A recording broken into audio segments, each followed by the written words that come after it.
Dasarnya apa Mas PSI dikatakan curang? Bukan, saya bukan mengatakan curang. Tadi Anda Tapi bilang kalau mau dari 2,5 kan butuh 1,5%. Kebutuhan suaranya 1,8 juta. Dalam kondisi saat ini bagaimana mendapatkan angka 1,8 juta itu untuk lolos? Nah itu pertanyaan yang saya Jadi Anda ajukan. tidak Kan mengatakan masuk PSI akal. curang ya? Saya tidak tahu siapa yang curang, apakah PSI-nya, penyelenggaranya, atau pihak tertentu. Itu yang saya sampaikan Mbak Gren. Tetapi untuk penggelembungan sebesar itu, di hari seperti ini, sampai penentuan kayaknya sih tidak mungkin. Anda mengatakan PSI menggelembungkan suara? Saya bilang angka yang digelembungkan untuk saat ini tidak mungkin. Bagi saya tidak menuduh, tapi tidak mungkin kan boleh. Oke, saya mau memperjelas aja. Gitu karena Ya, bagi saya memang tidak akan mungkin angka dari 2,5 dalam hitungan beberapa hari besar melesat laju sendirian gitu ya. Sementara ini perlu Mbak Grace perhatikan, perubahan angka bukan di persentase, tapi angka realnya berubah, turun naik. Hampir tidak mungkin gitu ya. Ya, si rekap ini kan merupakan work in progress ya Mas ya. Bukan Kalau kita sirekap lihat. yang maksudkan. Yang saya maksudkan angka perhitungan realnya. Iya, perhitungan real count ini kan yang kalau kita bisa lihat dipantau di lapangan kan beda-beda ya Mas, karena masih manual work ya, pekerjaan manual. Artinya kalau kita lihat sekarang saya udah pegang nih D1 di dapil saya, tetapi kalau kita lihat di Sirekap kan masih 30%. Yang berubah itu Mbak, bukan persentasenya, tapi penghitungan per TPS-nya. Perhitungan per TPS. Ya, angkanya misalnya 30, lalu ada yang naik, ada yang turun. Iya. Nah ini yang menurut saya tidak mungkin. Iya, kita kan perlu ingat bahwa ada tren, sementara ada tren, hanya PSI yang naiknya signifikan begitu. Nah ini makanya nih Anda menggiring dengan berdasarkan data Tidak menggiring, yang itu nggak fakta jelas. di lapangan, Kalau kita lihat, tinggal dilihat Mas, saja. ini kan data manual ya. Di berbagai TPS kami juga menemukan, misalnya Batang Lidi PSI itu ada 10, ditulisnya 0. Tapi kan kita nggak bilang PSI dengan sengaja digembosi. Ini kan pekerjaan manual, orang bekerja dari pagi sampai tengah malam, bisa saja salah hitung, salah catat, salah jumlah. Makanya tugasnya di situ kan ada saksi-saksi dari semua partai ada di sana dan bisa menyaksikan sama-sama. Jadi saya pikir jangan PSI selalu juga ya Mas menghitung ya. kasus Batang Lidi yang angkanya tidak terlalu besar. Tapi yang saya bicarakan ada beberapa daerah yang angka untuk PSI naik signifikan. Iya, sampai saat ini kalau kita mau bandingkan antara quick count dan real count, ada partai-partai yang jumlah selisihnya lebih besar lagi, misalnya PKB antara quick count dan real countnya selisihnya bisa 0,9%. Hari ini PSI dari quick count ke real count yang masih terus berjalan itu selisihnya di bawah 0,3%. Jadi masih dalam margin of error, masih dalam rentang yang sangat wajar saya pikir. Jadi tolong dihentikanlah framing-framing negatif seperti itu. Bawaslu juga udah mengatakan di tempat-tempat yang dicurigai karena misalnya ada postingan-postingan yang nggak jelas, itu sudah diverifikasi, tidak ada hal semacam itu Mas Ferry. Terima kasih. Kalau gubernur ini punya cara pandang berbeda dengan sang kakak, ini agak rumit membangun dominasi dinasti Jokowi di wilayah penting ini. Oleh karena itu, menarik juga kalau kita bisa membayangkan bagaimana posisi gubernur Jakarta dipegang oleh sang adik. Artinya akan ada peran penting keluarga Jokowi ke depan di wilayah penting yang bernama kawasan aglomerasi, di mana uangnya yang dihasilkan jauh lebih banyak dengan IKN ibu kota negara yang baru. Kalau Bapak bosan silakan keluar. Pintunya ada di sana. Bukan masalahnya. Jadi saya nggak nonton dia sendiri nonton gosip. Nggak dikomentari setiap kalimat dari pembicara. Terima kasih penilaiannya. Dan bagi saya ini pelanggaran konstitusional yang begitu nampak jelas di kita.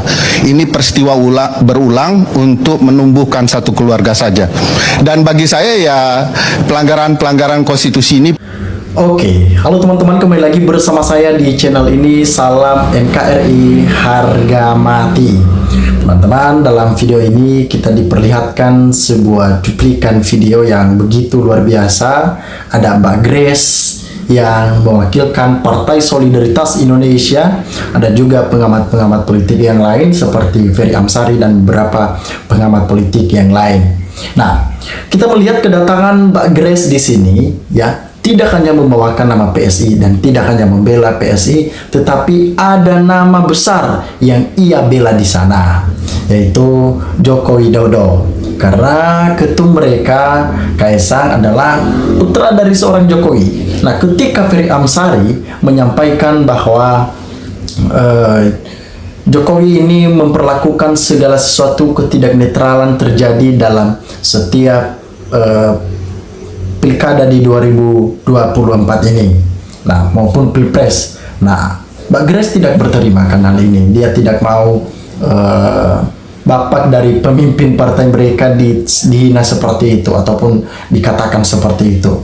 Nah, tentunya masyarakat pun sebenarnya udah tahu ngapain sembunyikanlah dosa-dosa seorang Jokowi, Mbak Grace. Ya, kita udah tahu bahkan Jokowi melakukan hal ini secara terang benderang. Jadi ini tidak bisa disembunyikan lagi. Ada banyak masyarakat mengatakan adili Jokowi dan anak-anaknya serta para kroni-kroninya. Ya jelas dong, pasti Mbak Grace takut dan malu ketika Jokowi diadili, anaknya Gibran dan Kaisang diadili. Ini akan berpengaruh besar terhadap reputasi PSI.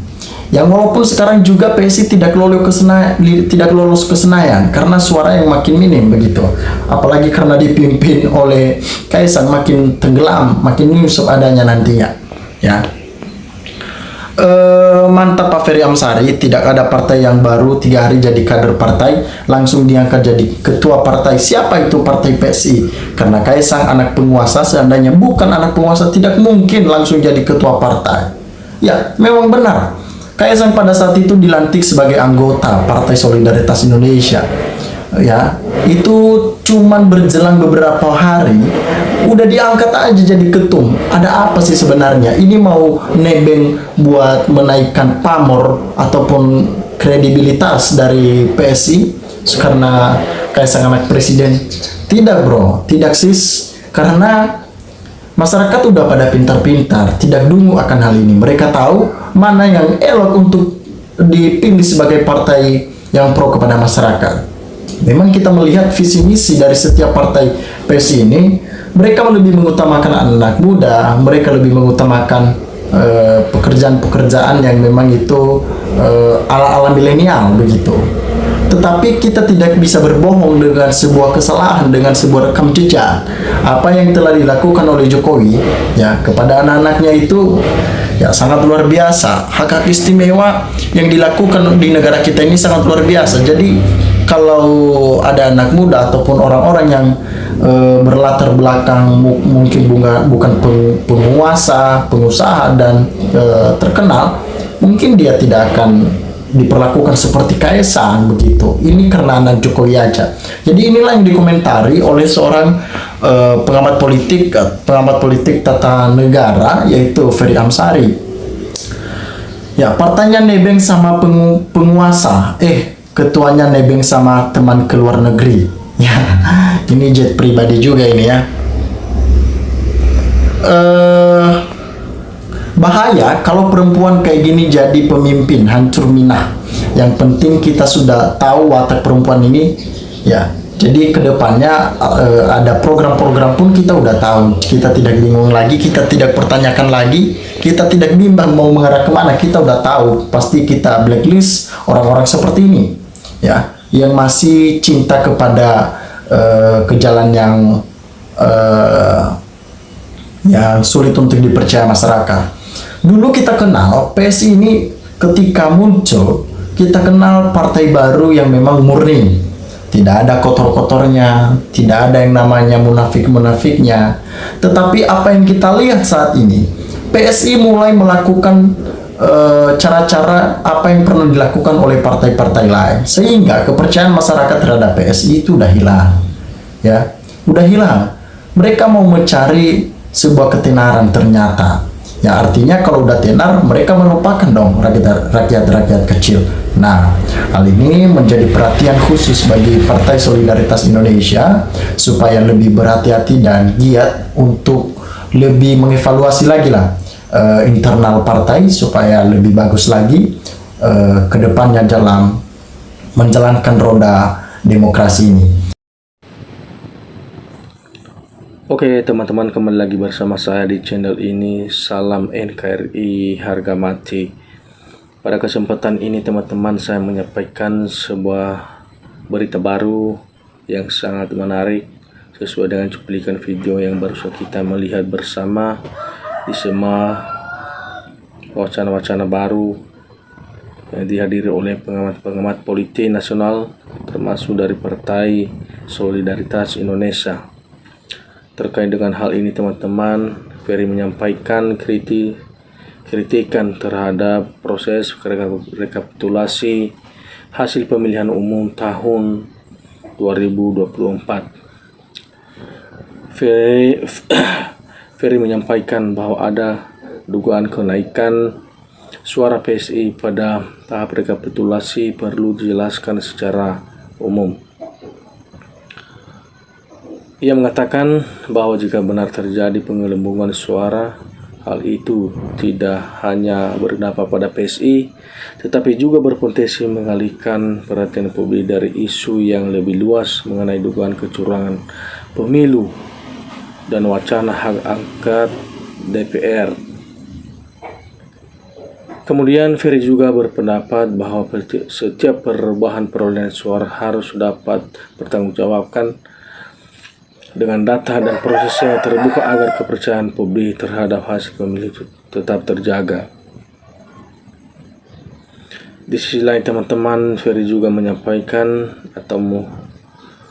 PSI membantah tuduhan tersebut. Sejumlah pengurus PSI menyatakan bahwa perubahan angka suara selama rekapitulasi merupakan hal yang wajar karena proses penghitungan resmi masih berlangsung dan meminta publik menunggu hasil resmi dari Komisi Pemilihan Umum. Perlu diperdebatkan bahwa pernyataan Ferry merupakan kritik dan pendapatnya sebagai akademisi. Seterusnya teman-teman, dalam beberapa tahun terakhir PSI menjadi sorotan karena kedekatannya dengan sejumlah tokoh pemerintahan serta bergabung dalam Koalisi Indonesia Maju pada tahun 2025. Putra sulung Presiden ke-7 Republik Indonesia Kaisang Pangarep terpilih sebagai Ketua Umum PSI yang semakin meningkatkan perhatian publik terhadap arah politik partai tersebut. Di sisi lain, PSI juga tidak lepas dari kritik beberapa pihak mempertanyakan independensi partai dan menilai kedekatannya dengan keluarga Presiden Joko Widodo dapat mempengaruhi persepsi publik. Pendukung PSI berpendapat bahwa partai ini membawa semangat pembaruan politik dan memberikan ruang lebih besar bagi generasi muda, sementara para pengkritik menilai kinerja dan konsistensi sikap politiknya masih perlu dibuktikan. Sebagai partai politik, PSI memiliki hak yang sama dengan partai lain untuk mengikuti pemilu dan menyampaikan program ke masyarakat. Tentu dalam hal ini teman-teman,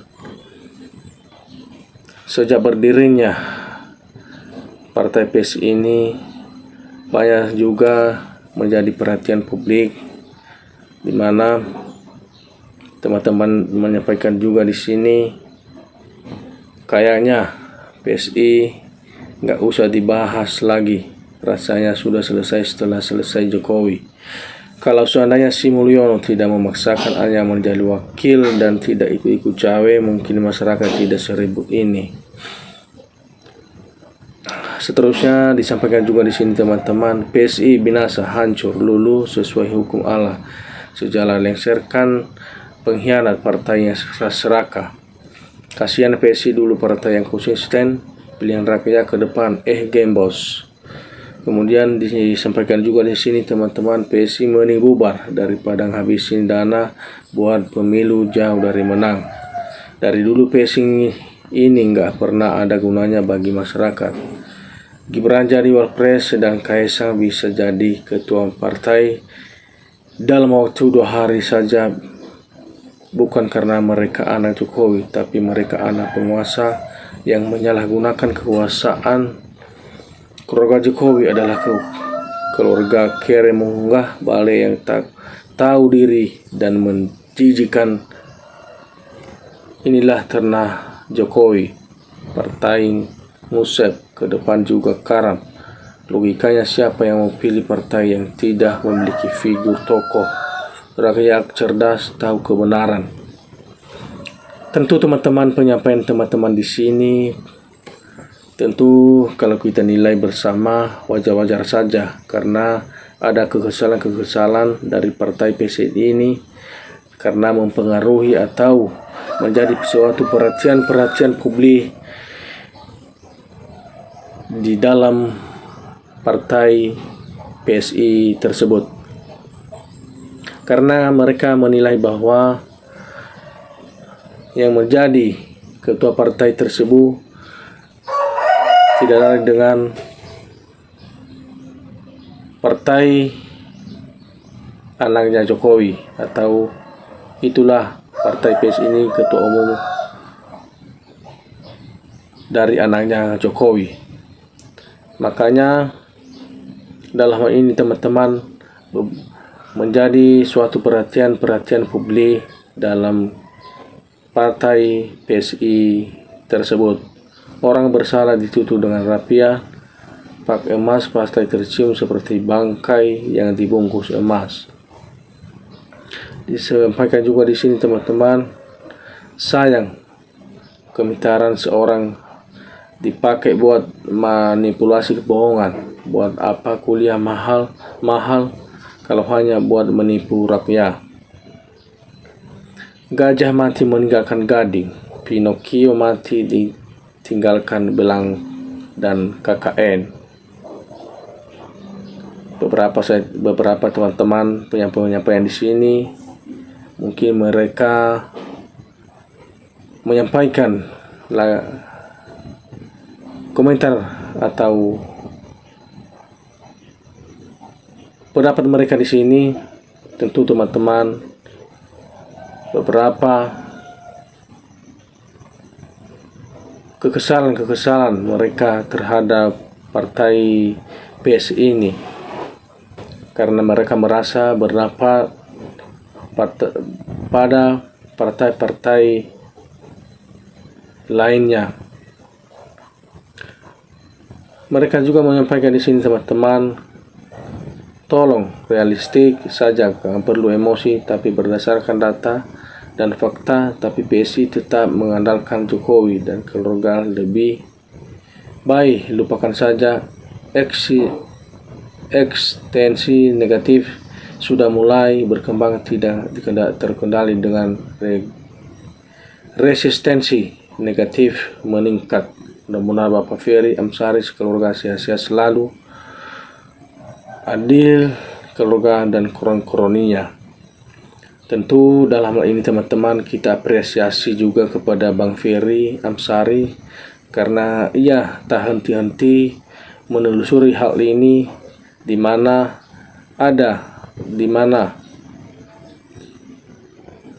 bila ada pelanggaran baik di pemilihan umum ataupun di